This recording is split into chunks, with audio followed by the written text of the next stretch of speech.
Holy smokes, it's about time that I make a full video about these characters. Yes, it's a special time where I'm gonna take a break from the movies and have a chance to talk about an animated series. And in this case, I am going to be looking into The Adventures of Rocky and Bullwinkle, specifically the 2018 reboot from DreamWorks Animation. Holy smokes! You're sure to win, Bullwinkle! Now, before I go and immediately jump into this review, I just want to go and make a clarification that I will admit that it's been a little while since I've seen stuff from Rocky and Bullwinkle, but I will say that during my childhood, when I was raised with numerous of different retro cartoons, a lot of them have been Hanna-Barbera, but occasionally I would fall into the realm of Jay Ward, and I would actually watch some of the episodes of Rocky and Bullwinkle. And as you can see here, considering that I do own the DVD of the whole series, I've definitely enjoyed my time with them. It's honestly a lot of fun watching the comedic and meta antics of not just Rocky and Bullwinkle, but also with some of the other cartoons that appear in the show, such as the Fractured Fairy Tales, Mr. Peabody and Sherman, and Dudley Do-Right. So I remember having a fun time watching these classic cartoons. And I will admit, I have not seen this series in particular prior to this review, but I'm not going to go and tell you about the whole history of Rocky and Bullwinkle, because that honestly deserves an entire video in itself. But it is worth mentioning about the recent history of the franchise, considering that there was a moment when DreamWorks Animation tried to go and make a reboot out of the Jay Ward IPs. Where Rocky and Bullwinkle were about to discover how super famous they are. We're famous? And this was specifically from the mid to late 2010s. Of course, what you probably remember the most from that era is actually the Mr. Peabody and Sherman movie. Now, unfortunately, when that came out in 2014, it was sadly a box office bomb, but it is nice to see that over time, it did gradually find its audience. Now, I remember when I did a review of it when it was initially released, I will admit I didn't give it the highest praise. I wasn't like the biggest fan of it when it came out, but it is still a nice and fun movie. And I'm honestly really happy to see that, you know, there are more and more people discovering it, because there definitely are some good things that can be found there. You used the Wayback! Yeah, she was into it. Oh my. But anyways, back on to the main subject with the history of it.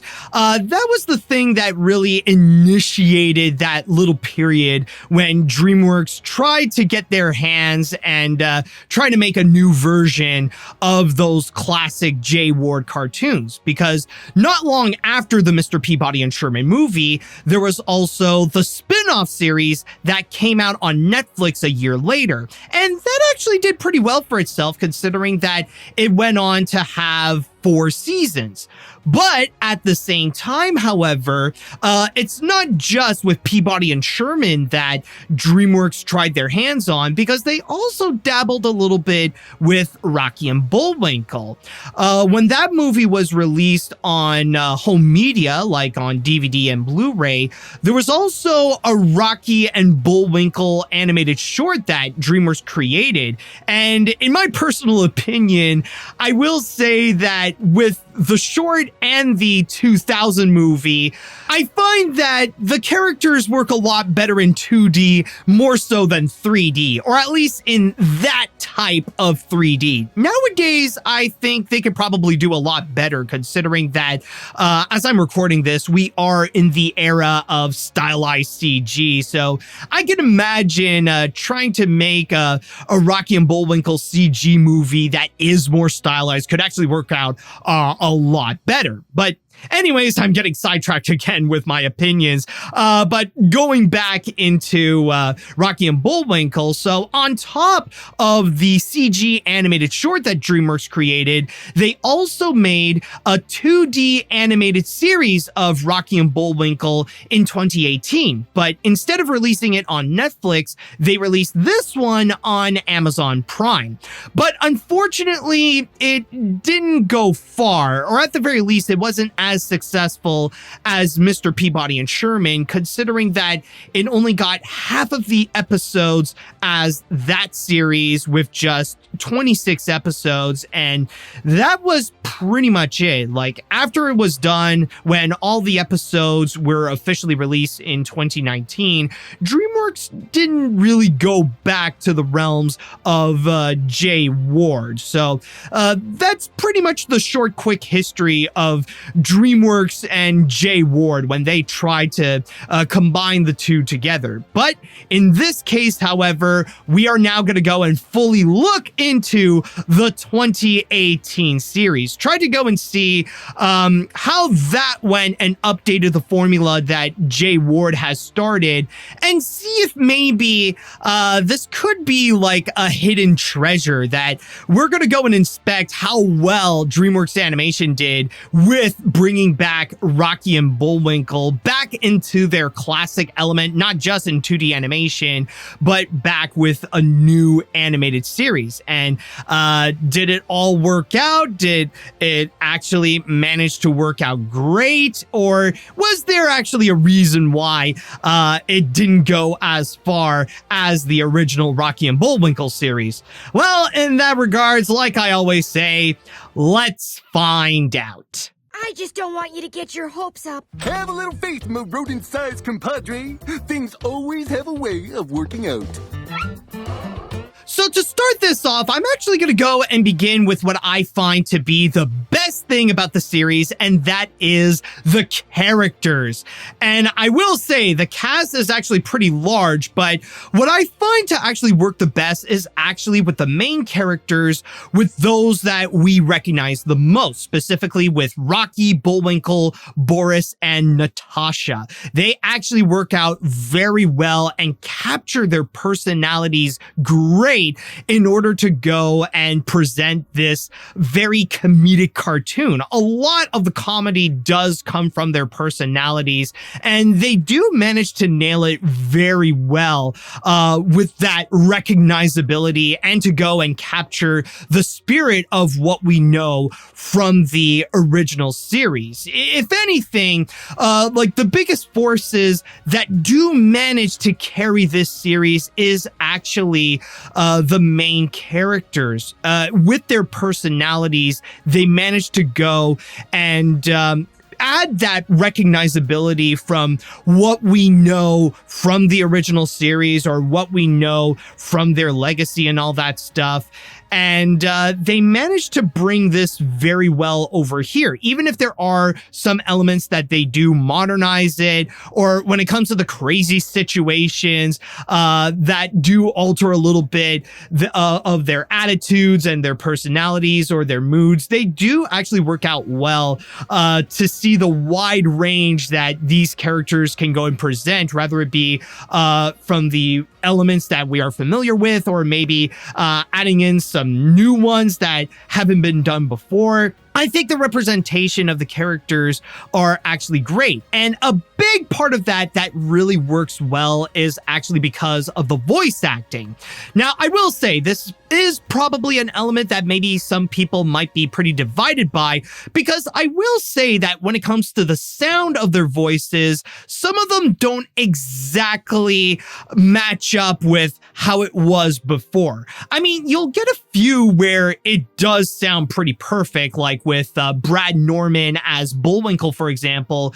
But then there are those that are noticeably off when it comes to the sound of it. Like Tara Strong obviously does not sound like June Foray when she plays Rocky. Bullwinkle, you can remember everything you ever ate. True. Holy smokes! We finally found the forbidden basement! Or Ben Diskin doesn't sound like Paul Frees when he does Boris Badenoff, for example. Listen, He's got as bad a case of uglies as you can get. Why, he got aggravated ugly. I went to Henchman Con, met some new enemies, attended seminar on booby traps that go boom! Super evil. There will be those that I can imagine some fans will be pretty divided by, but in my opinion, I feel like what works out and what really compensates for that is in regards to the acting themselves. They actually got a great cast of voice actors here that at the very least, even if they don't sound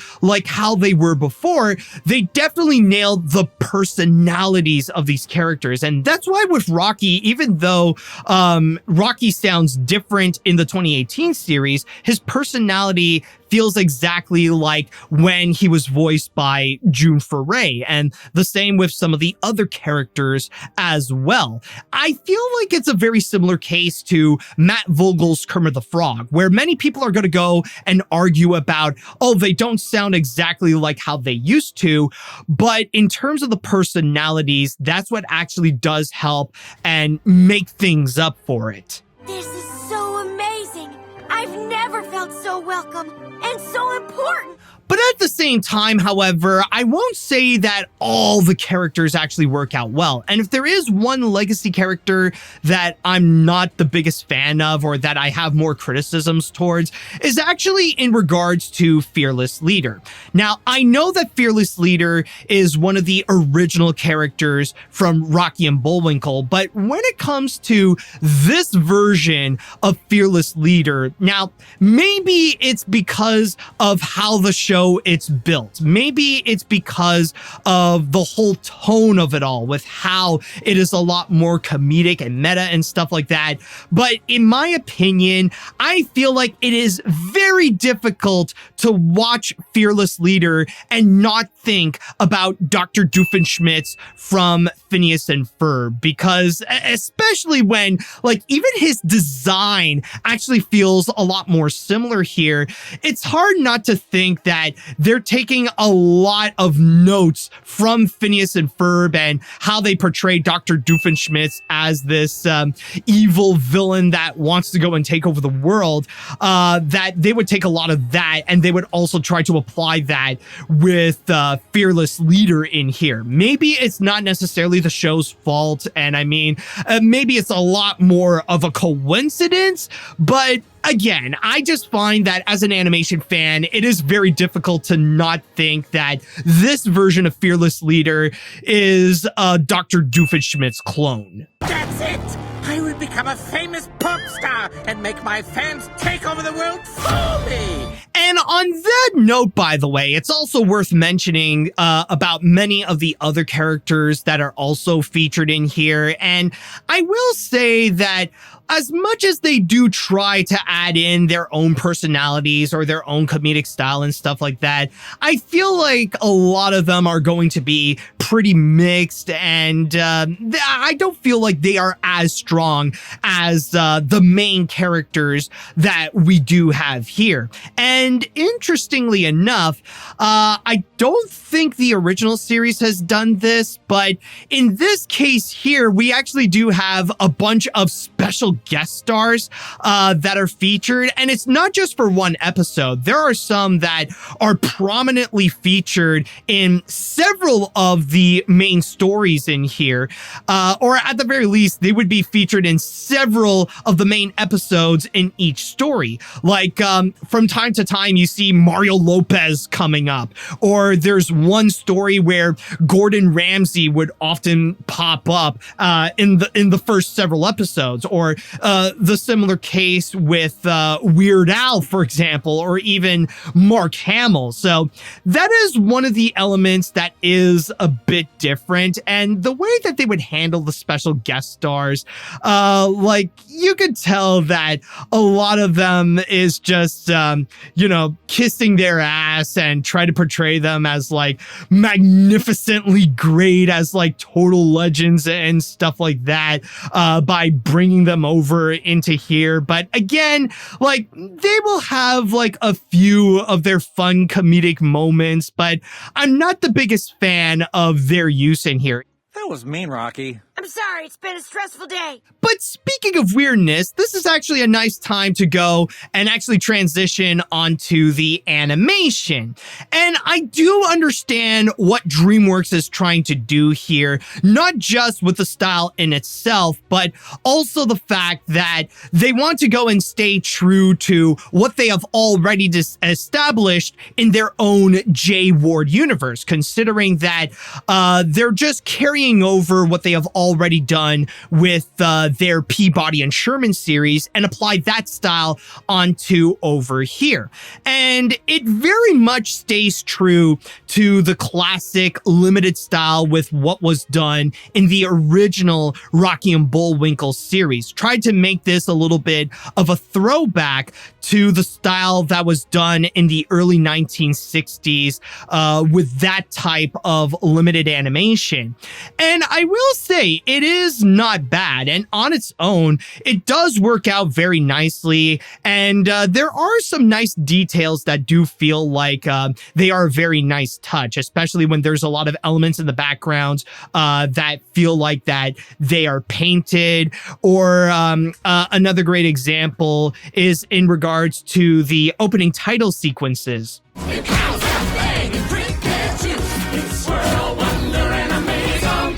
Because with each of the main stories, they have their own title sequence where they very much are stylized based on the stories that they would go and tell. They are honestly cool animated moments right there. And even when it comes to the style itself, like in the main show that we do have, there are definitely a lot of moments where they show off a bunch of creativity, especially when, I will go and say now, with this series, they dabble into a wide variety of genres and really go all out with it, rather it be with superheroes or treasure-seeking adventures or monster-loaded horror or like sci-fi. Like there's a whole bunch that they would go and get into. So there are definitely a bunch of scenes and moments where they would get to show off some fun creativity and really explore with what the style can go and do. Amaze-a-moose and Swirl Wonder! Well, are you gonna save the world or what? Oh, right. On it. But at the same time, however, I do have a little bit of a criticism where I feel like with the animation, there is a bit of an identity crisis that is going on, because there is a part of me that feels like it doesn't know rather if it wants to truly be an homage to Rocky and Bullwinkle, the original series, or if it wants to try to be its own thing. Because I think it is safe to say that the technology used in order to go and create the 2018 reboot is very much different compared to what Jay Ward and his team had to do back in the late 1950s to the 1960s. So in that regards, I feel like there's just a bunch of moments where in the 2018 series where I do get the creative decision and the visual decisions that they would go and do, where they want to keep the animation very limited and they want to make it very choppy at times where there's just no in-betweens going on. And that's honestly fine. I'm not against that whatsoever. And I get the direction that they're going. And I feel like it is very nice and it's quite complementary to the style that they have established over here. But then at the same time, there are a lot of the modern techniques and there are scenes where the animation would flow pretty smoothly, where suddenly it feels like, okay, let's put a little bit more let's put more of the budget onto like this particular part, or let's go a little more extra like with some of these things that are going on. And I feel like there's a little bit more of a contrast where it doesn't feel like it mixes well. And this is where I find that and this is a little bit kind of a flaw with the series as a whole, is that there are are times where it's kind of debating rather if it wants to be a throwback to the original series or if it wants to be more of its own thing and try to help modernize Rocky and Bullwinkle. So honestly, that would be my critique with the animation, where the style is definitely good. They definitely have some solid designs going on. In fact, these are designs that actually have been nominated for some daytime Emmys and Annie Awards as well. But I feel like there are some scenes that they kind of do clash, where it's like they want to try to find a way to have like the old and the new come together, but there are times when those connections don't feel as strong and could have honestly, I feel like they should have chosen to go either one side or another, like go all out in terms of making a whole new style of their own, or try to embrace the modern technology they have in order to present a new look for Rocky and Bullwinkle, or really commit to the classic style that they have done in the original series. Try to recreate that classic limited animation to feel like a true throwback to Jay Ward's classic animation. So I feel like since they can't really go and like combine the two well,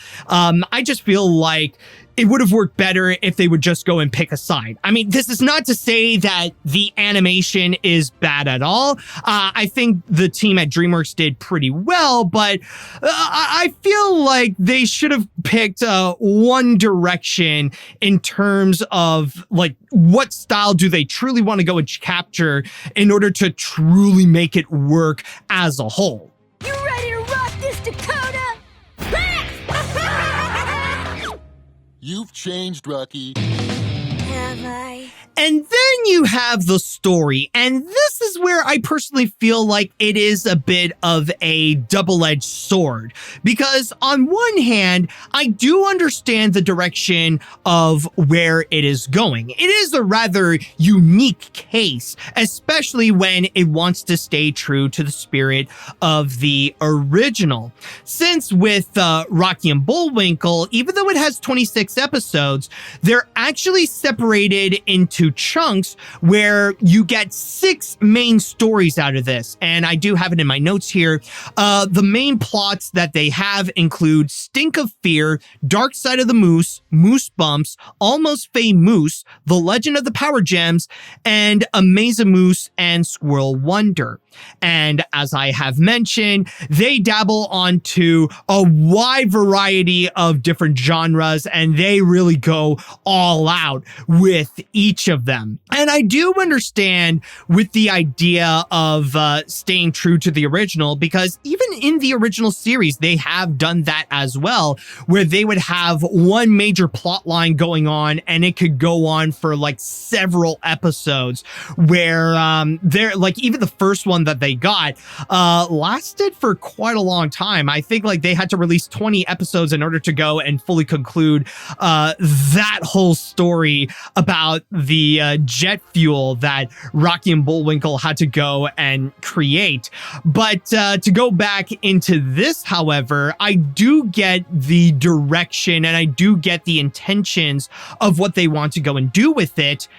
However, I also find it to be the biggest detriment of the series, because this is where it feels like with the stories, they feel like they could just drag on and on and on, and they can honestly feel like the series can be long to go and watch. And there are some moments where I will admit, I do feel like it does get tiring when you go and watch the series and that, you know, you're checking out what the main plot is about, and then like, oh, okay, you went through like another 22 minutes of it. Now it's time to go and jump onto the next episode where there's even more of that is going on. He saved Rocky and Bullwinkle from Boris and Natasha in a Harrier jet. And where are they going? I have no idea. That's why we have a next episode. And the biggest problem with that is mainly because of what this series is mainly about. Because this isn't necessarily a full-on story-driven kind of cartoon. This is a cartoon where its main priority is to laugh. It's the comedy of it. Their main focus is to go and deliver onto the comedy. And especially with Rocky and Bullwinkle, this is the type of series and the type of cartoon where like it really sends you a whole barrage of comedy, like one after another, again and again and again and again and again. Even with the original series, it's very snappy, where it's just sending you like one joke after another, just quickly, one after another, and so on and so forth. So in terms of that, like, yes, the intention is definitely there. Like, I do see what they wanted to do, again, in order to go and capture the spirit of the original. But in this case here, considering that the story is not much of a high priority here, it can often just drag on. There's not a lot in terms of the story itself that it would really go and deliver in order to go and fully make this engaging, especially with its self-aware nature, that it knows that it could be absolutely ridiculous, so the story doesn't necessarily matter. So that's why it is a little bit of a drawback with this format right over here, where they would really go and like just keep going, like, and sometimes like when you do combine the times, like they can literally feel like they're full-on feature length to go into each of the different stories, and they heavily rely on how funny the comedy can be. This egg beater had better be worth it. Rocky! Stop! You were about to walk into an oven! What? That's a stupid place to keep an egg beater. Which, speaking of that, by the way, the comedy, honestly, I find with the 2018 series is rather mixed, actually.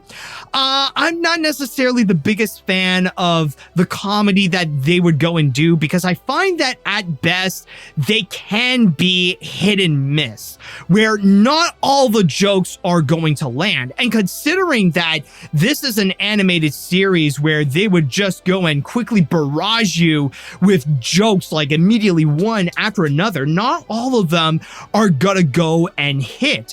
And that really does add to the dragging nature of the narratives and with these episodes, because if the comedy is not going to be delivering, then you're not going to be on board with this series at all.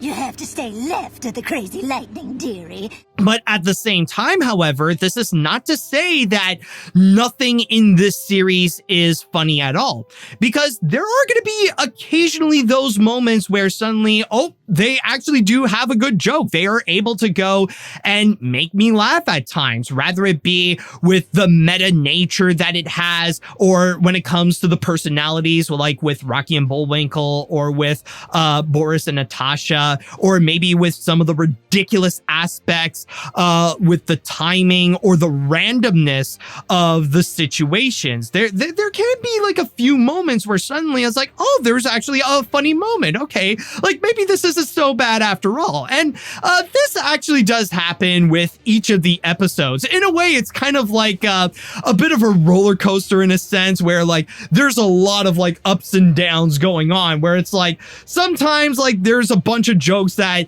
they would go and deliver and they just don't land, and it's just like, you know, it can feel more and more of a drag just to go and watch this, and then suddenly, oh, okay, there's a funny episode, and then it goes back to like dragging on where there's not some good jokes.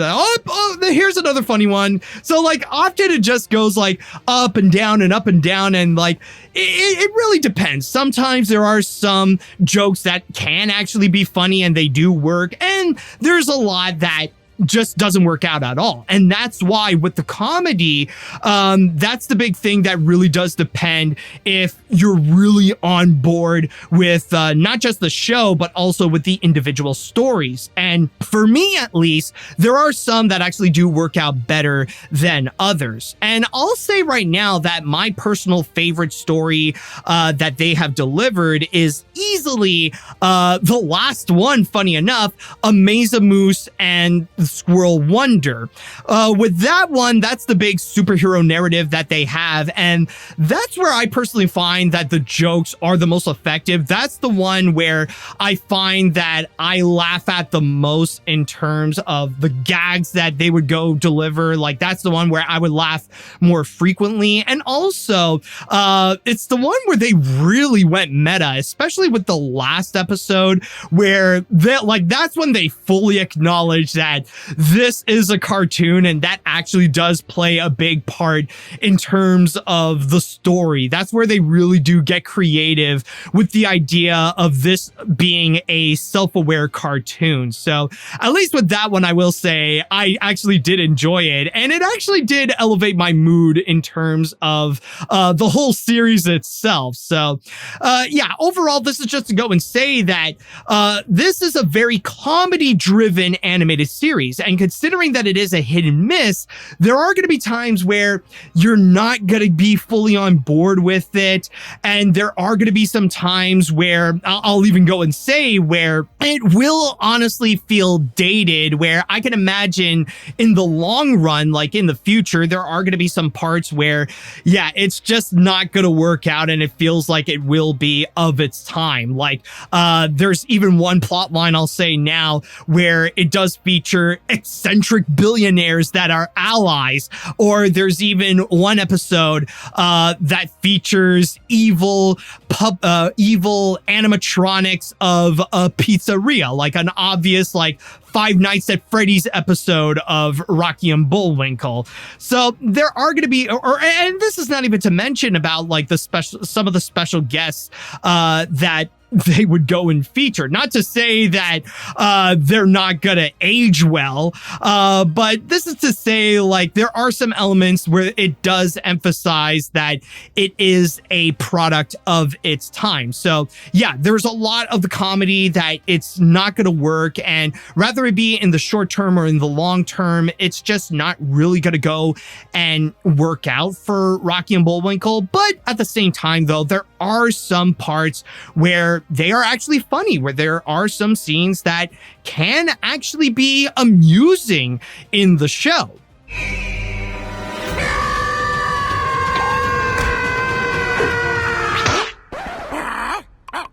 So I know that I do have my fair share of criticisms, and while I also have my positives as well, I tried to go and think back about what is it about the 2018 series that doesn't hit as hard as the original Rocky and Bullwinkle. Rather it be with the story structure that the 2018 series has done, rather it be with the comedy that's more of a hit and miss, or rather it be with the animation where there are some moments where its style is conflicting within itself more so than actually mixing everything well together. I tried to look back at it, and that's what I literally did. I mean, I have the DVD here, so I do have the capabilities of looking back at the original series. And honestly, just by watching a handful of episodes, it is honestly very clear, and that is because of a major change that the 2018 series has done from the original. Because if you guys don't know, the original Rocky and Bullwinkle is actually more of a variety show. Yes, there are those cartoons where they would have the main plot going on with Rocky and Bullwinkle, but the episodes are not just that, however. There are times when it actually does take breaks, because in the original Rocky and Bullwinkle series, the first and last cartoons are the main ones with Rocky Rocky and Bullwinkle and the main narrative that they would keep on going for several episodes at a time. But then at the same time, in between, there is actually a bit of a break that you would go and get, and it would shift its focus onto some of the other J-Ward cartoons that they would go and deliver, rather it be the Fractured Fairy Tales, Mr. Peabody and Sherman, or Dudley Do-Right. And from there, that's where we do see that it keeps the flow a lot more interesting, considering that with Rocky and Bullwinkle, the pacing is always very fast, it's always very snappy, and even with the comedy, it goes and delivers like just a barrage of jokes, like immediately one after another, like just hit after hit after hit after hit. From there, it also gives audiences a bit of a break and then change the flavor of the style of comedy and narrative that they would go and offer. In a way, what really works out is that with each episode, you actually get little chunks of stories. So it does give you not just a variety, but you do get a bit of a break from the main plot that is going on. Gee, we couldn't get a word in edgewise. I know.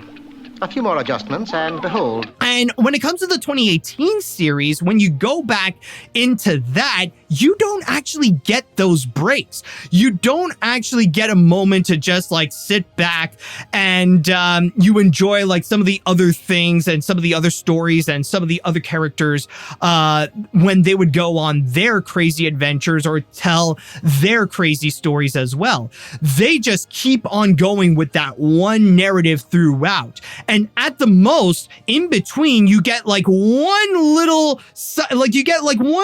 bit, just like a little intermission, but it only lasts for seconds, and then it goes straight into the main narrative. And I think that's the thing that makes the 2018 series a little bit tiring to go and watch, because it only has that one main narrative that they have throughout those 22 minutes. It doesn't offer you a break from the style of snappy comedy or from the ridiculous story itself that it would go and deliver.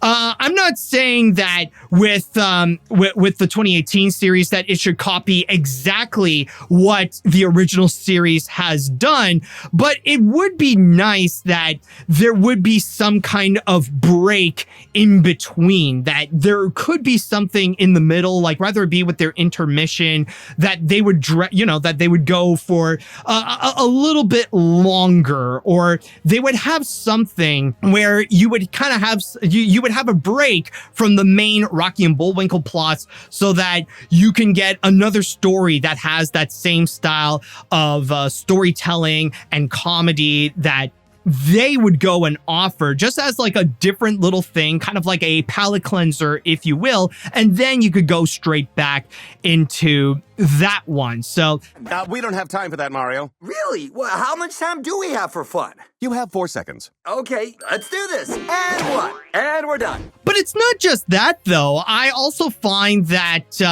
considering that with the 2018 series, it would really go and double down on the style of a Jay Ward cartoon, not just with the animation, but also with the storytelling and with the comedy as well. I feel like with the original series, it knows when to have its limits, not just in terms of the budget, but it knows when it's enough to make it fully enjoyable and to also make it feel fully timeless as well. Like, it knows when to be, like, it knows that it's cheesy, but it doesn't go too far to be too cheesy. And the same thing when it comes to, like, being snarky, but it's not too snarky. The animation is abstract, but it's not too abstract. And the stories are ridiculous, but they don't get too ridiculous at times. Like, there is a little bit of a limit where where it knows like just the right amount in order to make Rocky and Bullwinkle a lot of fun to watch, rather it be enjoyable to watch back in the 1960s or even watching it nowadays. It can actually be a lot of fun. But when it comes to the 2018 series, it doesn't necessarily have that limit. And that's why there are some of those components where it could feel a little bit too much at times, rather it be with the animation style, rather it be with the stories that feel like they just go on and on and on, and you don't even get a break in between, or even when it comes to the comedy where it would just keep on trying and trying again. And while there are some that do work, there are others at the same time that just don't. So honestly, I feel like if there was a way for the series to like not go into that extreme, if there are some certain restraints that it would do in terms of its style, in terms of its comedy, and especially when it comes to the storytelling, where it just keeps on going fast-paced nonstop, and actually, like, if it can provide a moment of a break, it would honestly work out a lot better, and it would actually help more with capturing the true spirit of a Jay Ward cartoon. Because we still have all the traps. And now we don't. Got any more ideas? So overall, when it comes to the 2018 series of Rocky and Bullwinkle, the best that I could say is that its heart is in the right place, and that is enough for it to come out as a decent series. Now, of course, not everything about this works. The storytelling can feel a bit tiring, especially with this fast pace that just keeps on going nonstop, and it feels like the story is just dragging on, especially when it's not its top priority. The comedy is continuously a hit and miss, where there are times when it can be funny and it can land a good joke, and then there are times when it doesn't. And even when it comes to the animation, a part of it is nice, but there's also another side of it where it can feel pretty conflicting, where it's not sure if it wants to stick to the retro style or if it wants to go and try something new. And that's why it doesn't necessarily have that great blend of the old and new. And I think that could sum up very well about this entire series, where it has a bit of a hard time in general of trying to figure out how to blend the old and the new. And that's why it doesn't necessarily succeed as well as the original show. Now, does this mean that this series is bad? Absolutely not. Because again, there are times when it can be fun. It can be enjoyable to watch. And I'm pretty sure that it will have its audience out there. Like, I have seen that there are some people who do enjoy it. And I mean, I'll just say now, it's perfectly fine if maybe there are some aspects that you may find that I'm a little too harsh on, and that maybe you're a lot more into this style and you enjoy this series a lot more than maybe I have. And that's perfectly okay. I can honestly see that it's one of those shows that I find that it can be pretty conflicting. Like, it's one of those where it's more of an acquired taste. There will be those that they'll go and try it out and they'll probably love it. They'll really get into this style of comedy and the style of animation that it would go and deliver. So they would definitely get on board with it. But at the same time, I can imagine that there are those that it is just not for them, that they did not like this experience whatsoever. They could be turned off by it. So that's why my personal recommendation is that if you could go and find it, and if it is still available on Amazon Prime Video, I'd say it's worth checking out once to see what you may think of it. And especially, I mean, animation fans should honestly be more familiar with Rocky and Bullwinkle, considering that, again, they are two of the most iconic characters in television animation. You should at least have an idea of who Rocky and Bullwinkle are, more than just like with the 2000s movie. So in that regards, honestly, I recommend you go and see for yourself if it's worth actually watching, and maybe you'll love it or maybe not. I mean, worst case scenario, if you don't like it, there is always the original series that you can go and check out, in which it's actually pretty easy to find online. Like, just do a quick Google search and you'll probably see some people may have uploaded the episodes onto YouTube. So in that regards, like, my biggest recommendation to animation fans is to go and watch Rocky and Bullwinkle. Like, you can go and check out the animated you could check out the 2018 series, of course, but especially go and at least check out some episodes of the original Rocky and Bullwinkle. Good point! Bad point! And as for my rating, I will say that for quite a while, there was a part of me that did feel a little bit cynical and wasn't really sure if I was fully on board with it, especially with the moments that drag on. But then I will say, with the final story with Amazamoose and Squirrel Wonder, that did actually help to make my outlook on the series be a little bit more positive. So that's why I'm going to give Rocky or The Adventures of Rocky and Bullwinkle, the 2018 series, a 6 out of 10. It's not the best score out there, and it's easily not the best thing that you could go and find on Amazon. But again, I do admire that its heart is in the right place, and it is still a pretty decent effort on trying to bring back the spirit of Rocky and Bullwinkle. Much like with the movie from 2000, there are much better ways to go and bring Rocky and Bullwinkle back, and I do hope that maybe in the future there can be another attempt to bring back Rocky and Bullwinkle, and hopefully something that can work out much better.